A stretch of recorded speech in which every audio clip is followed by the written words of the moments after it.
Olá, pessoal, bem-vindos! Hoje a gente vai mergulhar fundo no Salmo 19. E olha, é um texto incrível. Nele, o rei Davi, de uma forma genial, mostra como Deus se comunica com a gente. Ele basicamente apresenta a ideia de que Deus fala de duas maneiras diferentes, sabe? Mas que no fim se completam perfeitamente. É como se fossem dois volumes de uma mesma grande obra. Então, a pergunta que fica e que o Salmo se propõe a responder é justamente essa. Afinal, como é que Deus se comunica com a gente? Como é possível conhecê-lo? E a resposta que Davi nos dá vem em duas partes bem claras, que a gente vai explorar agora.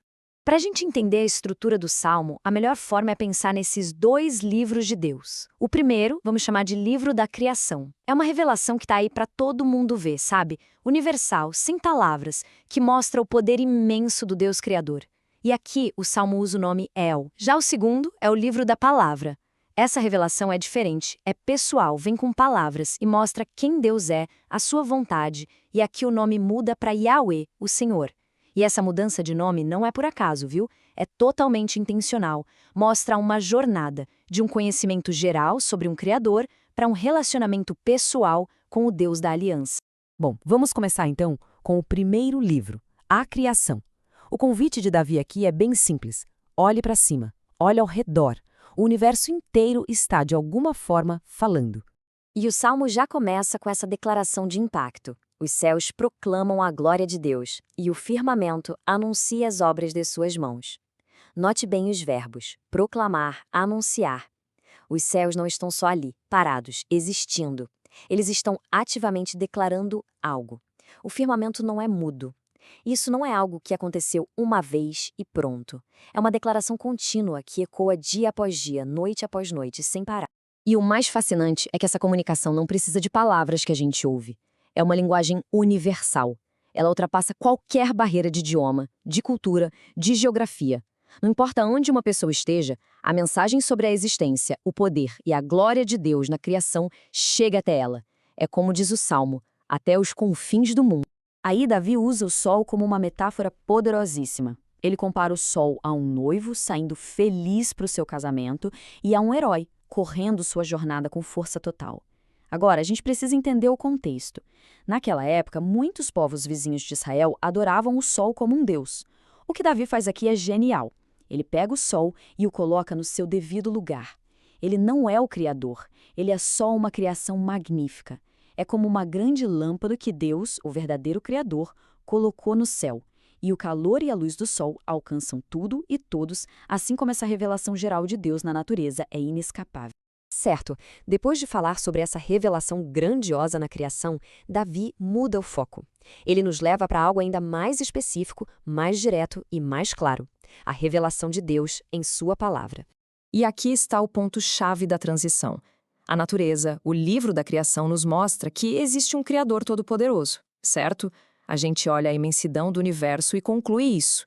Mas é a palavra, as escrituras, que nos revelam quem é esse Deus. Qual é o seu caráter, o que ele pensa, como a gente pode ter um relacionamento com ele. É aqui que a revelação deixa de ser geral e se torna profundamente pessoal. E para descrever a riqueza da palavra de Deus, Davi constrói uma estrutura belíssima, quase poética. Ele usa 6 nomes diferentes para ela, atribui 6 qualidades perfeitas e mostra 6 efeitos que ela tem na nossa vida. Olha só, a lei, ou a Torá, é perfeita e tem o poder de restaurar a alma. O testemunho é fiel, dá sabedoria aos simples, aqueles que estão dispostos a aprender. Os preceitos são retos e por isso alegram o coração. É um retrato completo, sabe? Mostrando como a palavra de Deus atua em todas as áreas da nossa vida. Mas e o valor disso tudo? Davi usa 2 imagens muito fortes.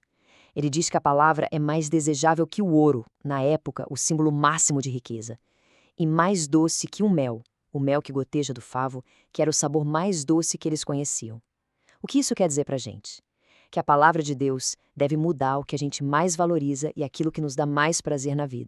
Ok, então, depois de contemplar a perfeição de Deus, tanto na criação quanto na sua palavra, qual é a nossa reação?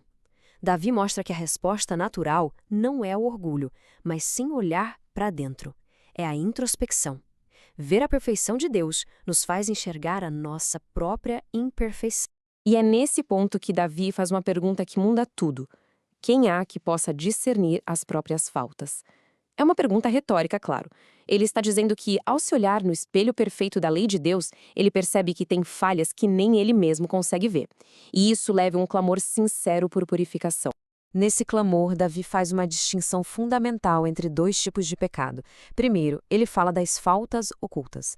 Sabe, aqueles erros que a gente comete sem nem perceber, por ignorância ou fraqueza. Para esses, o pedido é por perdão, absolve-me delas. Mas depois, ele fala dos pecados de soberba. Estes são diferentes. São os atos deliberados, a rebeldia consciente. E a oração aqui é mais intensa. Não é só perdão, é um pedido de proteção. Guarda o teu servo deles, que eles não me dominem. E agora, a gente chega ao ponto culminante dessa nossa análise. Vamos ver como todos esses fios que Davi teceu no Salmo 19 se conectam e encontram seu cumprimento perfeito e final na pessoa de Jesus Cristo. É impressionante como Jesus une perfeitamente os dois livros de Deus. Primeiro, ele é o Verbo Criador. A glória que os céus declaram é a glória dele, porque, como diz o Evangelho de João, tudo foi feito por meio dele. Segundo, ele é o Verbo encarnado, a lei perfeita que restaura a alma. Ele é a personificação viva dessa lei. E terceiro, e talvez o mais importante, ele é o Redentor. Aquele Redentor que Davi clama no final do Salmo, o Goel, é Jesus, que paga o preço pelas nossas faltas e nos liberta do domínio do pecado. E assim, o Salmo se encerra com essa oração, que é um modelo para nós. Depois de toda essa jornada, contemplar a glória de Deus na criação, na palavra e reconhecer a própria necessidade de perdão e proteção, Davi entrega tudo. Ele dedica a Deus tanto o que ele fala, sua expressão exterior, quanto o que ele pensa e sente, seu mundo interior. É o desejo de ter uma vida inteira que seja agradável a Deus, a quem ele agora chama de sua rocha e seu redentor. E para a gente terminar, fica aqui uma pergunta. Como seria se a gente realmente passasse a enxergar tanto a criação quanto a Bíblia como a fala de Deus no nosso dia a dia? Se a gente visse o nascer do sol não só como um fenômeno da natureza, mas como um discurso diário sobre a glória de Deus? E se a gente abrisse a Bíblia não como um mero livro de regras, mas como a palavra viva e perfeita que de fato restaura a alma? Como isso poderia transformar a nossa vida?